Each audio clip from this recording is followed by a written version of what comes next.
Hindi pa tapos ang holiday mode matapos ang Pasko, bagong taon naman ang pinaghahandaan ng ating mga kababayan. Mula sa fireworks capital ng Pilipinas, may ulat on the spot si Marisol Abduraman. Marisol?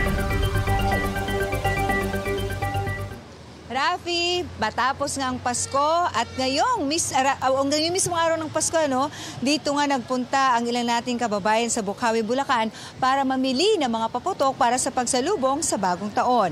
Dito nga sa tindahan ng mga paputok sa Bocaue, Rafi, nagpunta ang ilan nating kababayan ngayong araw mismo ng Pasko. Gusto raw kasi nilang humabol sa mababa pang presyo ng mga pailaw at paputok.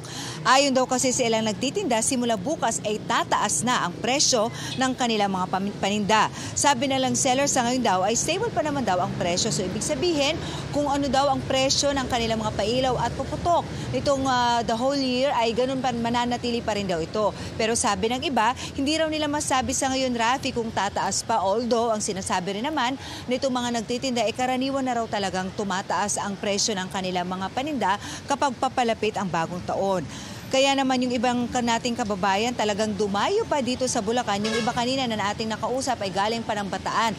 Sinagaraw talaga nilang bumiyahe papunta rito dahil di hamak daw na mas mura ang mga paninda rito kung ikukumpara doon. At yun na nga, nabalitaan daw nila na mas mababa pa raw ang presyo nito ngayon kung ikukumpara sa mga darating na araw.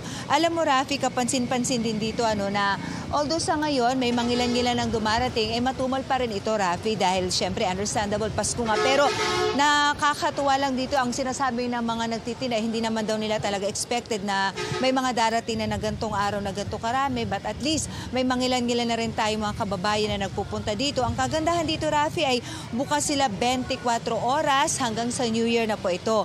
At syempre, nananatili pa rin ang kanilang mga paalala na hindi dapat gawin pag nandito, gaya na lamang ng syempre, bawal na bawal ang smoking dito, bawal din ang testing, at kapansin-pansin din, Rafi, ang pagkakaroon nila ng mga drum na ready dito kung sakali man na kailangan. Although we hope so na hindi naman sana dahil talagang all year round naman silang pinapaalalahanan talaga kung ano dapat ang mga pag-iingat na gagawin. Rafi. Maraming salamat, Marisol Abduraman.